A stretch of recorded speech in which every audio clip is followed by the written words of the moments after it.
There's nothing better than a quick batch of Irish brown bread.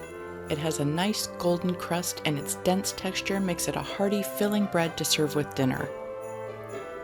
Put a nice pat of butter on there to get all melty, and you've got the luck of the Irish on your side. So grab a cup of hot cocoa. It's time to make some magic in Mrs. Kringle's kitchen. Make sure you hit the red subscribe button and click the bell to be notified when new videos go live. For returning subscribers, welcome back. Preheat your oven to 375 degrees. To a bowl of 4 cups of white whole wheat flour, add 3 tablespoons of sugar. I used vanilla sugar. 1 teaspoon of baking powder, 1 teaspoon of salt, and half a teaspoon of baking soda. To 1½ cups of buttermilk, add a 1/4 cup of melted butter and 1 large egg. I'm going to just lightly beat it before adding it and then give it all a stir.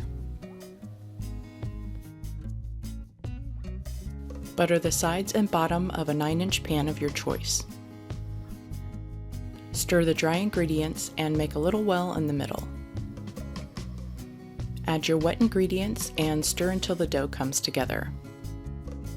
If you have some dry spots, you can add up to a 1/4 cup more buttermilk. I usually just get in there with my hands toward the end. Place the dough in your pan and try to get it even. Brush a 1/4 cup of melted butter on top before baking.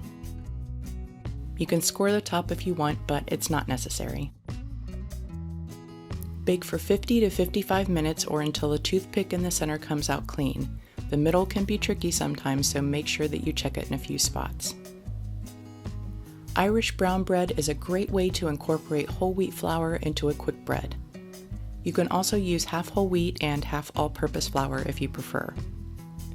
I love the not too sweet taste, so it's perfect dressed up with butter and jam. For the full printable recipe, head on over to mrskringleskitchen.com. Don't forget to like, comment, and share the love with your family and friends.